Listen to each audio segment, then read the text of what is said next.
think that there is no other true statement besides that, because it is the little things that you do differently to get out of pain. It's the little habits that you have that make you who you are. It's what you say to yourself that develop how you feel about yourself. It's where you spend your time.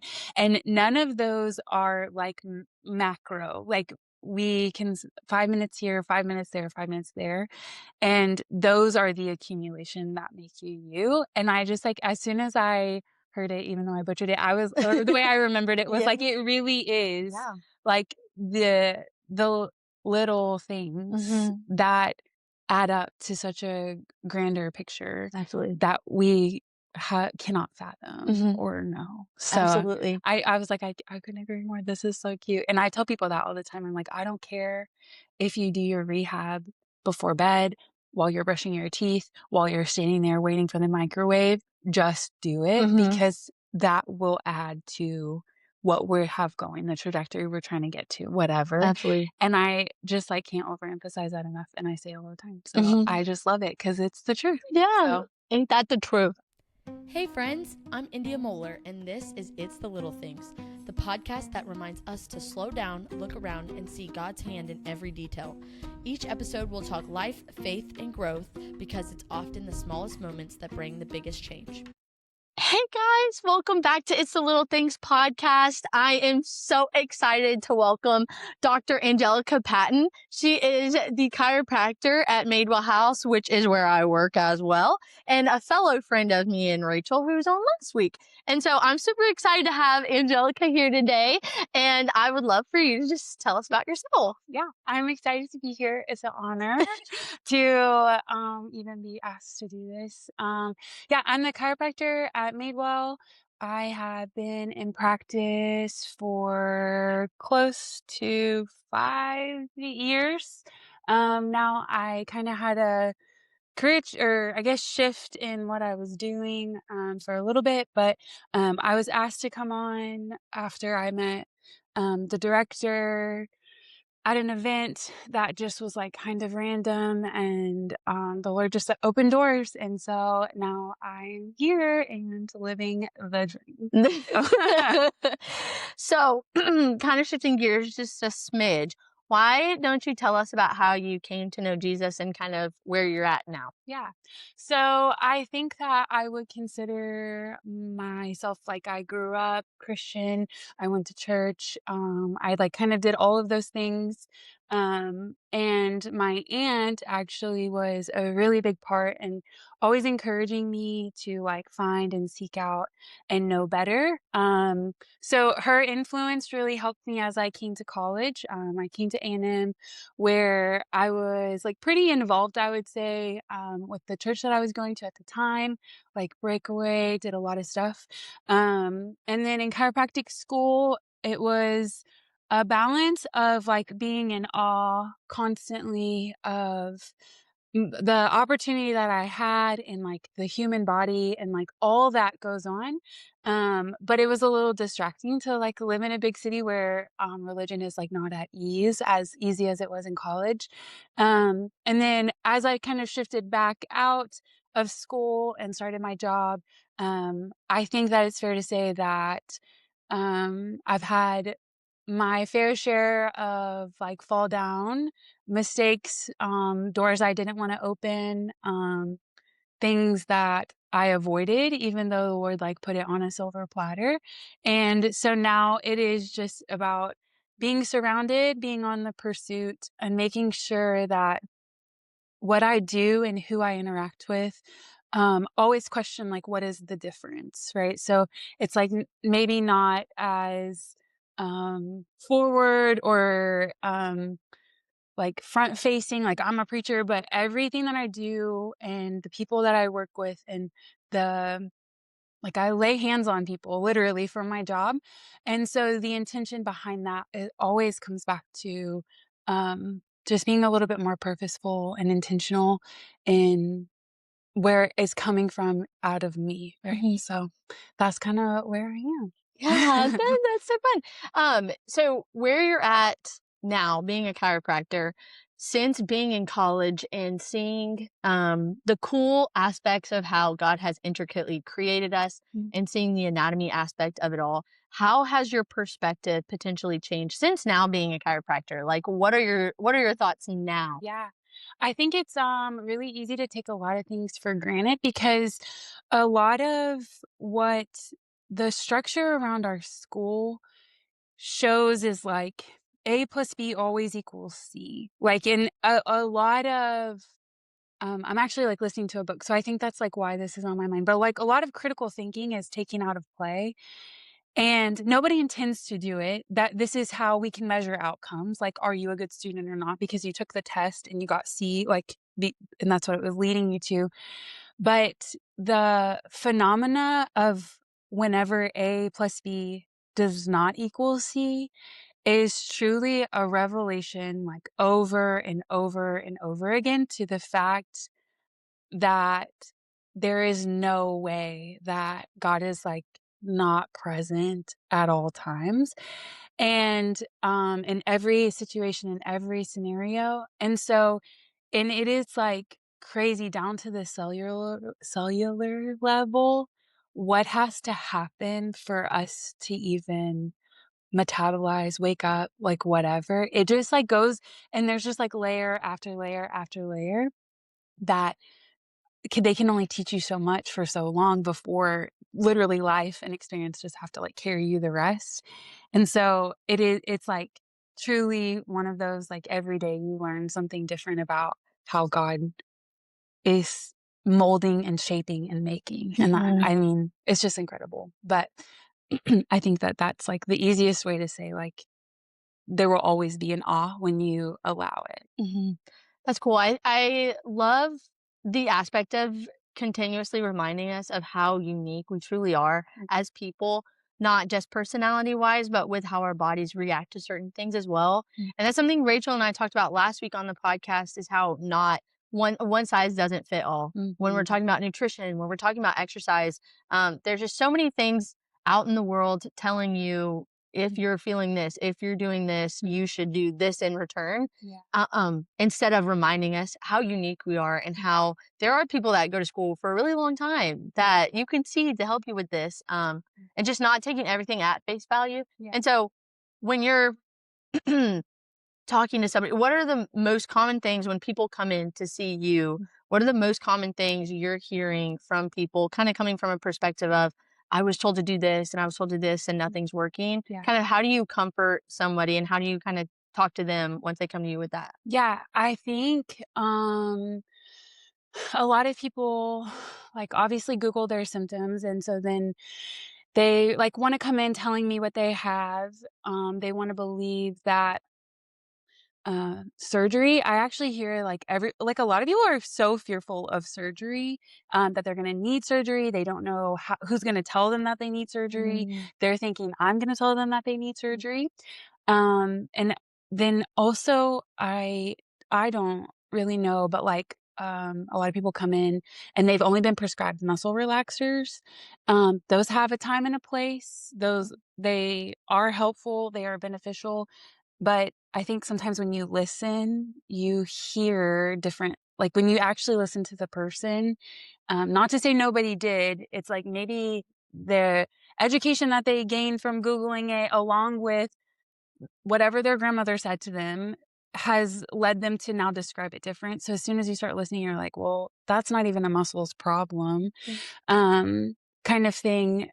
Um, I feel like I got off topic. No, that's Okay, okay. I was like, "What?" I'm like, "Wait, what was the question? What else? Like, what do I see?" Yeah, And what like, do you see and how do you approach that when yeah. you're talking to So, my goal in every visit is to empower the person to listen to their body. Mhm. So, whether this is from my pregnant patient or whether this is from my male exercise guy or somebody's mom, we're all being told all the time what we should expect or what we should do.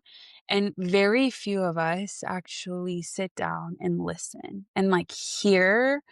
And there is something to say about like the instinct, our own. idea of like what's going on. So I think I normally combat like a expectation or self-diagnosis or whatever with like, well, what do you think? Because that might be the first time that somebody actually has to process and compare maybe what they felt before or what have you. So a lot of it is like pulling from past experience for the patient. Like, oh, I think you mentioned you had low back pain or whatever, when you were 15. Does this feel the same? Mhm. Oh, wow. What helped then? Have you tried that? Like, and it's kind of helping them come to more terms with the settling lower because we all just like live between our ears. Like, we can't get out of our head so much to just like settle and listen. And then this comes like you have to practice this. Like I probably am not even like the best at it by any means, but it's the awareness that leads ultimately to a better outcome. So it's always asking patients like, "Oh, does that hurt?" And when they're like, "Well, should it?" And I'm like, "I don't know, does it?" Like and it's like not meaning to, but answering their question with another question because they're looking to me like, well, like, what should I be feeling? What should I do? And I'm like, well, just tell me what you do feel. Like, let's talk about that. Let's unpack that because there's not a wrong. And they can't. And again, this comes back to like they were always expecting like the answer to be C. And what they haven't realized is like you have the rest of the alphabet. Like it's okay. And so that is like one way. And I also think it's very big I ask people what their education level is. I ask them like, have you taken a science class? Do you know anything about the body? Because I think it's pretty undermining to talk over people and to talk under people. And so I try to just like meet them where they are. Like, hey, do you understand that? Does that make sense? Have you heard of that before? If I talk about it in this analogy, do you understand that better? Can you visualize that? Because they need to walk out. I'm doing a disservice if they don't walk out more educated about themselves, about their own sensation in their own body. Right. So I think that's like really important is to also like hold space for like, hey, that's okay if you just thought it was sciatica. I'm not telling you that it's wrong, but I'm opening you up to the possibility that what if it was XYZ instead? Right. Like, what if these other signs and symptoms were actually the problem, but you were feeling it here? So, and that is pretty like flabbergasting to people because that is not the normal, I think from any perspective, like not, and I'm not just like bashing on like Western medicine because it's like so valuable. We need it. We wouldn't be here without it. But it's the time and the space that you hold, even like from even a counselor could, like anyone, literally anyone could do it. I think it's just easier for me to see it from a medical field perspective. Yeah. So Yeah, for sure. And I going to you felt different than any chiropractor I've been to. And I grew up going to a chiropractor and it is different. It is not something that you just come see me in 20 minutes and then you're out the door. I felt cherished, loved, and cared for. And it wasn't scary or stressful. And it is something scary when you are trusting a human being with your body. I know. And the most vulnerable parts of yourself where you're like, this is where I feel the most pain. Yeah. And I'm expecting you to like understand where I'm coming from. Right. I know. And so I think sometimes I don't mean to like, but I'm pretty big on communication. So I never mean to like be annoying, but I have to like reiterate to the patient, like, oh, was that sharp? Oh, that wasn't sharp. Can you remind me what that was? Oh, can you tell me where that was? I thought last time you said it was here. And so it's like a lot of that, but it's the communication that I think makes it different. But again, it's like, there's this like double-edged sword of like, when you walk into somewhere, it's mind blowing to me. Like if I walked in and I was like, I think I broke my ankle and the person never touched my ankle, I think I would feel confused. Right. Simultaneously, if they went straight for my ankle, I'd be like, what are you doing? Yes. And so it is like what are the expectations?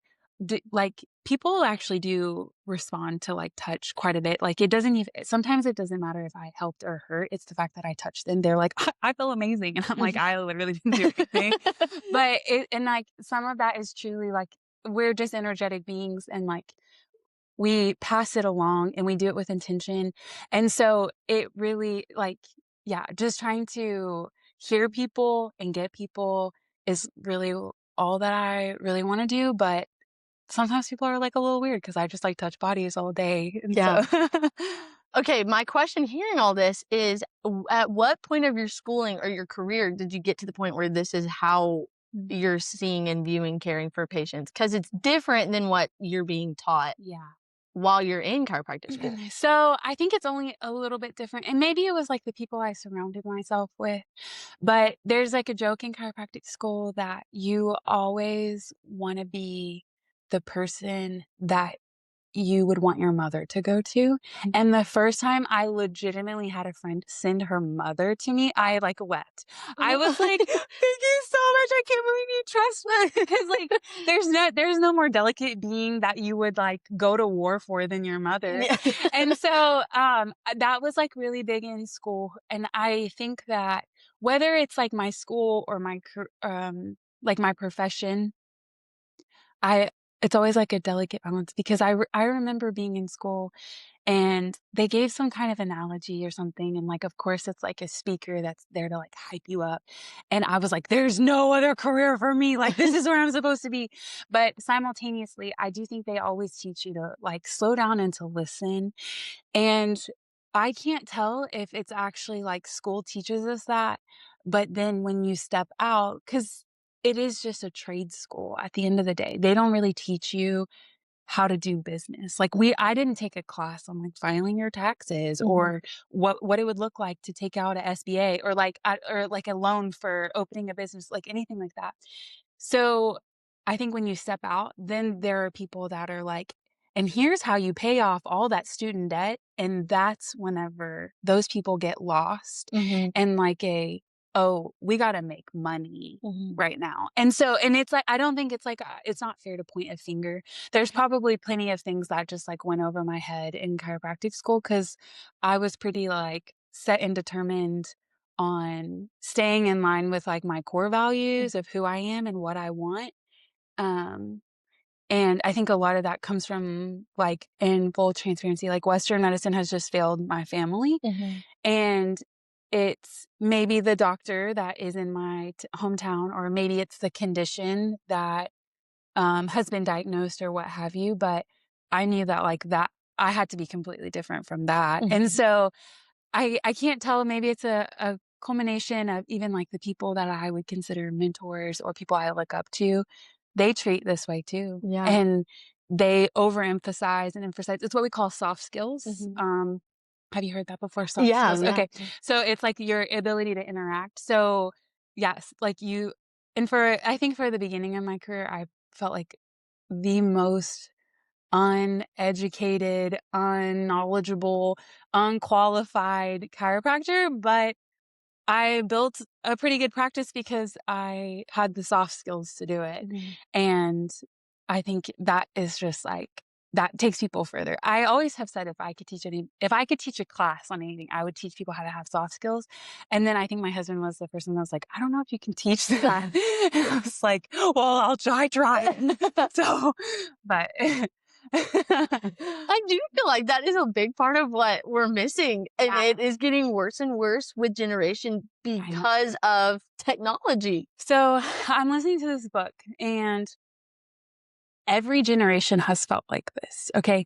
So as soon as like books were being published in high volume, the generation that didn't have it blamed being able to purchase books on the next generation. They're just spending too much time reading. They don't want to do anything. The newspaper came out.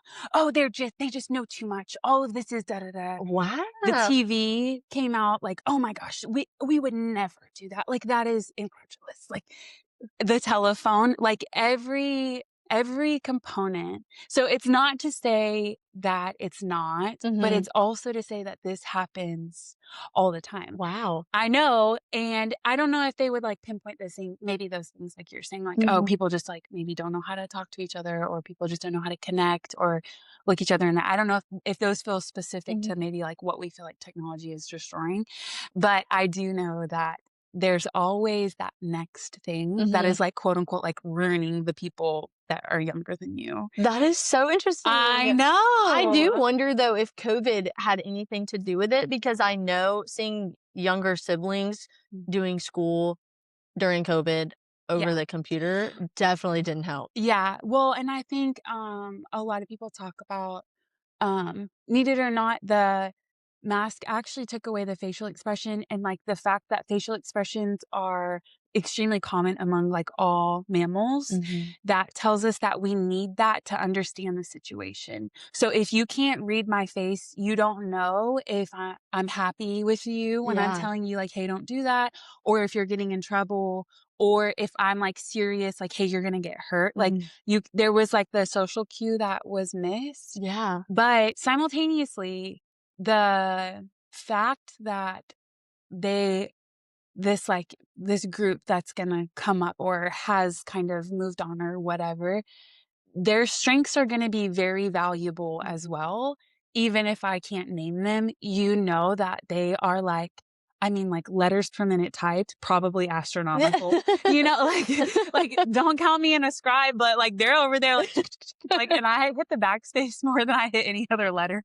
So it's like, I think that there will be value. I think it is just really hard whenever it's communication is really important to me, Mhm. and the ability to communicate. And so I think when that is one of my core values, Mhm. it makes it really hard when it's obviously not somebody else's, but that doesn't mean we, like, can't connect. But Yeah. I have just recently, like, learned about that generation look over, and I just think it's so funny because I'm just like, well, if it ain't one thing, it's the other, It you know? really is. It really is. It's funny. So, It drives me nuts when my parents say stuff about my generation, but then I'm also quick oh, to be I like, know. in the next generation, I know. oh, you think I'm bad? Just wait. I know. I know. And it's like, yeah, I think, that will literally be a vicious cycle Yeah. until we all just until Jesus comes back and we just perish. So, So, kind of going along with all of this, with the soft skills and everything, it's really easy to come to you because you have those things. And knowing you, I'm not scared to come. However, there are other people that are really scared of chiropractors. yeah. And the big question that I get often is like, why would I trust a chiropractor? Yeah. Like, I see so many bad things about it, I see bad experiences. Yeah. And so, I guess, what would be your take on that? Yeah, don't watch TikTok before you come. Yeah. Like, they're making money. They get paid by YouTube. Like, do you trust them? Like, Yeah.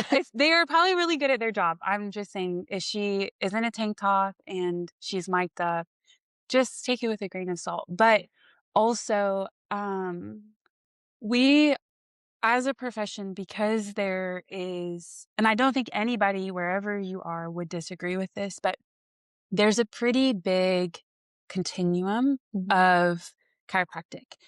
And because within our profession, we can't seem to agree or disagree, what happens is our profession loses validity among others. Mhm. Because one people will die on one hill while this other group will die on the other hill. And 90% are actually bell curving, 90% are actually in the middle. Mhm.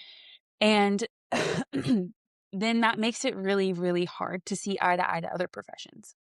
So I was taught, maybe half in school, half in a mentorship program that I did do, you have to go above and beyond to be credible. Mhm. And that is a responsibility that is taxing whenever you don't have the time, or you don't really want to, or you really, really are feeling bogged down by the student loan, the bills that don't stop, the business you want to open, like the associate you just hired, like there's so much. But I do think that that becomes difficult to communicate. But ultimately, my profession should be the leading professionals that you go to when you have a musculoskeletal issue, Mhm. along with PTs. But because we can't get our act together, and because, there's just been negative outcomes of people that are not wise, I think always, always, always the negative is louder, Mhm. especially on the interweb. And, like, people wanna tell you about really a lot about their bad experience, and they're very valid, and it sucks that it happened, Mhm. and I wish I could go back and maybe try to see, was there something that someone missed, but it's like, never again are we gonna reproduce the same, outcome or even situation. So, I think that you have to be willing to have a conversation Mhm. with whoever you're in, though, like whoever you're with. But that we don't do ourselves any favor. We Mhm. make it really difficult. Um, and I think if you're seeing or have questions, at the end of the day, the provider is there to provide for you. So in the same way it is a job interview, it's okay for you to say like, this is not a good fit Mhm. and just move on. But and it's also okay for you to say like, hey, I've heard really bad things about that. Maybe I don't want that today. Mhm.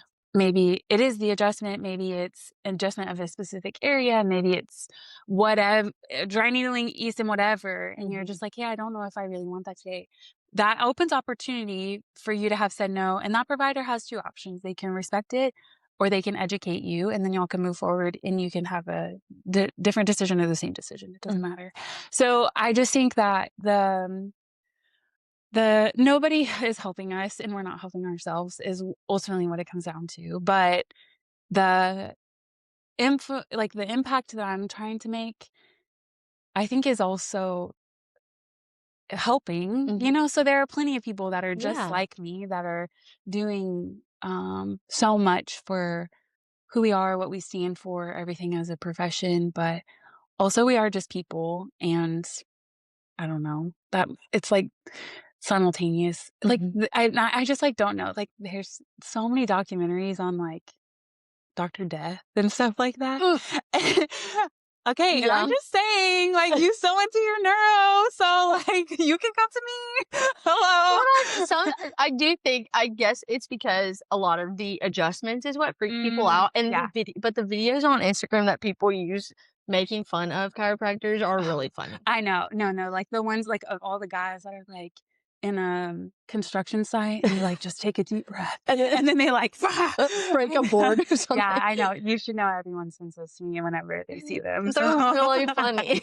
I know, I know. But I do agree. It's hard because there's so many different things. There's people even say that about personal trainer. I don't want to see a Oh, personal trainer because I was hurt working out one time. right. So there's so many things where a fear really does hold us back. But the same thing, if a I guess my advice is like if a chiropractor is going to force you to do something you don't want to do, you just leave. Literally, just leave. Just leave. Just leave. Because Like, that's like that's a red flag I for know. sure to pay attention to. Yeah, I know. And again, it just comes back to like the education of like walking in to whatever office. So maybe it's like walking into my office or walking out of my office and into somebody else's. It's just that question of like, have you left knowing more about yourself? And are you able to listen to your instincts when you're like, this doesn't feel good. I Mhm. don't think I want that.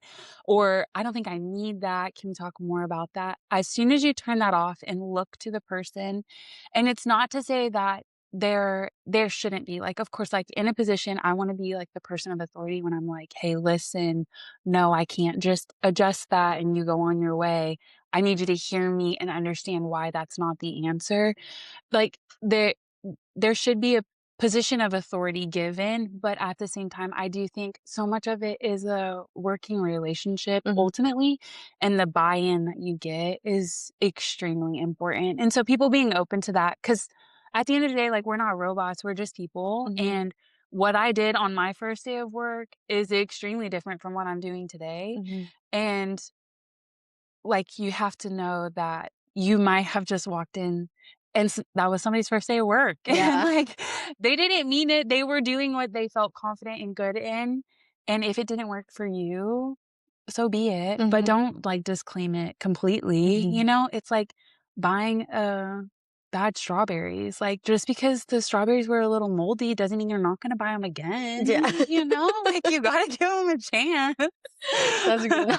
Yeah, that's good. Okay, so kind of this is something I've always admired about you. Okay. Oh my gosh, I know. Literally, I have like a list of things. I'm like, we can talk about this, and this because you're amazing. I love you. But one of the things that I really admire about you at the level you're at, you are Dr. Patton. You put the work in, yet you still are learning more. You're still pursuing more education. You're still shooting for more knowledge and wisdom. Why? Yeah. Um, okay, so there's like some quote somewhere, I'm sure, but it's basically like, if you're not growing, you're regressing. So, and I think that is so true. If you don't try to better yourself in any way, actually don't stay stagnant. You get left behind. And because I'm in a science-based field and science changes literally every day, like tomorrow they're going to be like, "Oh my gosh, don't eat that. It kills you." Yeah. Like everything is great. You have to be on the pursuit.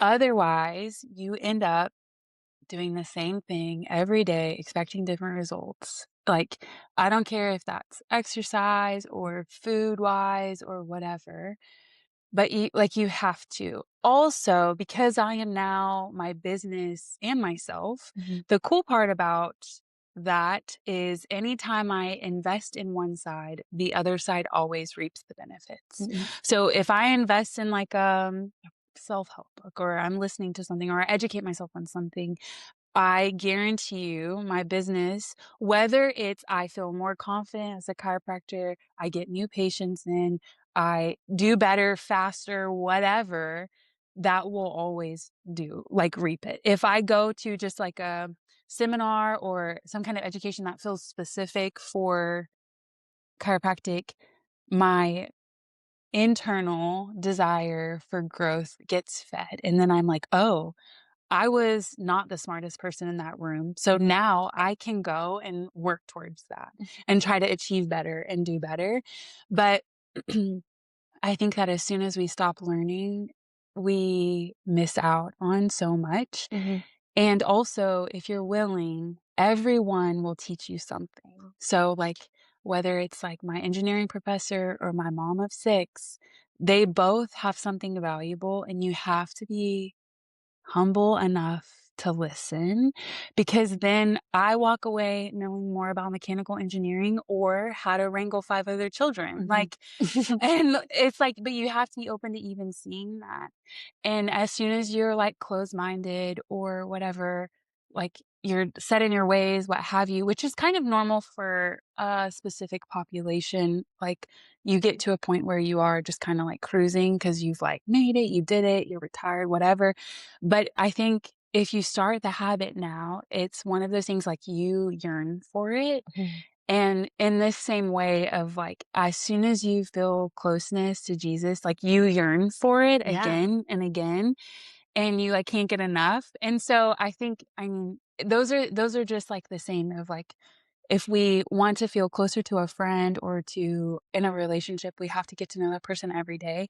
And if I want to be better at anything, I have to do something new or learn something new every day, every week, every month, whatever that looks like. But you have to have time set aside, because otherwise I would just get so left behind and I would be like, why are all these people more successful than me? And like, woe is me. And that, I just can't get there. Yeah. So What I love that you just said was essentially how knowledge and humility go hand in hand. yeah. How to have one, you have to have the other. Oh, absolutely. Yeah. I think as soon as you learn more, you realize you know nothing. Mhm. And then you learn a little bit more and you think like, I'm so good at that. And then you realize you literally know absolutely nothing. And it just is like, it goes and goes and goes. And there's like some chart, there's like some silly chart that's like, this is like what you were feeling. And you're like, oh my gosh, like I can do anything. I'm so good at this. And then it's like a hard drop off. And that, I think that's even like what my profession does over and over again, is like, it just humbles me to be like, well, as soon as I thought I knew what was going on, I absolutely didn't. Mhm. And that was a piece of pie that I needed today. Cause now I'm going to show up for someone who has those same issues, personality, whatever, and I'm going to be different because of it. And like, yeah, there's just, I don't know, I don't know how people do it. I don't know how people go years without like learning, investigating, trying to do anything. But I will say I also did like pivot a little bit in my practice, where a part of me kind of feels like I'm catching up on things that I should have known earlier. That's false. I don't need to like think like that, but I do. And then I'm like, oh my gosh, like why did I waste 2 years thinking like this when I should have been doing this? So, I mean, just keeping myself on my toes, I guess, too, of like, it's okay to shift. And then you realize that there's just more knowledge out there, and it's really crazy. Yeah. It's something I've been learning a lot in grad school is we would sit around in our practicum class and he'd be like, this is an open floor discussion. Yeah. And he'd ask a question and somebody to answer and he'd be like, wrong, that was a dumb answer. And I was like, and so then you start like Oh. getting really scared to answer. And Yeah. he's like, guys, you have to answer the question. Yeah. Like y'all have to, this is how you learn. Yeah. And it was one of those things that I hated deep down because deep down, I'm a prideful human being and I hated being told I was wrong, especially in a group of people. Mhm. But it was a lesson that the Lord used through my professor Mhm. to teach me a different level of humility that I didn't think. I thought, well, all these people are confident. All these people seem like they know what they're doing. Yeah. And it was that constant, the enemy just speaking so much negativity. Oh, you don't know this. You have no right to be here. Mhm. And just knowing that, stepping into that and saying, actually, I can be humble about this and say, you know what? I don't know anything. And 30 years from now, there's going to be more I don't know anything Yeah. about. And Yeah. it was so humbling, which again, in turn, made me look at my relationship with Jesus more. The second I start thinking, oh, I know scripture through and through, like I can do this, like I know at the back of my head. And the Lord continues to say, no, but stay humble. Yeah. Like Yeah. come to me with humility and I will reveal things to you that you won't even understand. Yeah. And I think that's something that has been a really cool lesson learned, but it's a continuous of education, which is also just really good for your brain anyways. Yeah. Yeah. Yeah. I know. And there was something I heard that was basically like, the failure is actually what makes you more knowledgeable. So you continuously getting the answer wrong. Okay, listen, I like sit on the front row pretty much of chiropractic school. And anytime a teacher asked a question, I confidently answered. I got it wrong at least 90% of the time. And I would say something with such confidence that the teachers were like so annoyed. And everyone knew I was going to answer. At that point, they just accepted me for who I was. But I know that I learned so much more because maybe the embarrassment of like, oh, I should have answered GTP instead of ATP and biochemistry or whatever. But it was like over and over and over again, you could just walk away just being like, well, never going to get that wrong, you know? And Yeah. like, I think that that is actually where education truly occurs, not regurgitation. Yeah. And we are so good at regurgitating that it's scary. And it's scary to think like that's like what I spent a lot of chiropractic school doing was like regurgitating. And some of it matters, but like none of it mattered. Like nobody sits down and it's like, so what was your GPA in chiro school? You know, like they literally don't care. And so I think, but even then it's each lesson and each like fall just has like if you allow it, it will teach you much more than quote unquote getting the answer right the first time. Yeah. So I mean that won't never stop. Well, if you allow it to, but that should never stop. Yeah. Because like truly you have to continue that and you have to fail over and over and over again. So. Yeah, absolutely. How do you see continuing education and continuous strive for knowledge as a form of worship? Like, how does that connect to you in your faith journey? I think a lot of it comes back to the kind of same thing you're like I have to be humbled because as soon as I thought I was good, I go to something and I'm like didn't even know that was an option. Like kind of thing. Also connections like it kind of astounds me that and even now I still go to quite a bit of stuff where I don't actually see anybody I graduated with. I see very like I'm not kidding, like one or two people that I knew in chiropractic school. Wow. And I'm like, where are y'all? Like it's not like we were a huge group. They were big enough like I didn't know everybody by any means, but I am like, how do y'all even get your hours done? Yeah. Like what like I know we have Texas mandatory hours, like where are you? But also it's like when I don't see people, I'm like, what are y'all doing? But anyways, all that to say, it gives me opportunity to like meet people that I didn't know, meet people that are younger than me or maybe older than me. And I think ultimately again, my like life motto, if you will, is nobody will remember what you said or what you did, but they'll always remember how you made them feel. Mhm. And so, and maybe that's not me, because I could find you extremely irritating, very annoying, very loud, whatever, like not what I need in that moment. But if I allow God to like show up even when I don't want to, that person probably feels like we're best friends, and now they're like DMing me like, what am I doing? Yeah. Like for whatever. Can I get the notes or whatever like that. So I think that that's also really cool. And that is really like important to me. Both being humble and also the pursuit of just like loving other people, even whenever we're on opposite ends of the spectrum of whatever. Yeah. So I love that. Yeah. Well, thank you for being on the podcast today. I love having you, and this was so fun. Well, thanks guys for listening or watching, whatever you decide to do today. Make sure you follow along with everything Dr. Patton's doing, and don't be scared of chiropractors. They're just your local friendly coffee gal. That's it. Your in-home barista is what Angelica is. Bye, guys.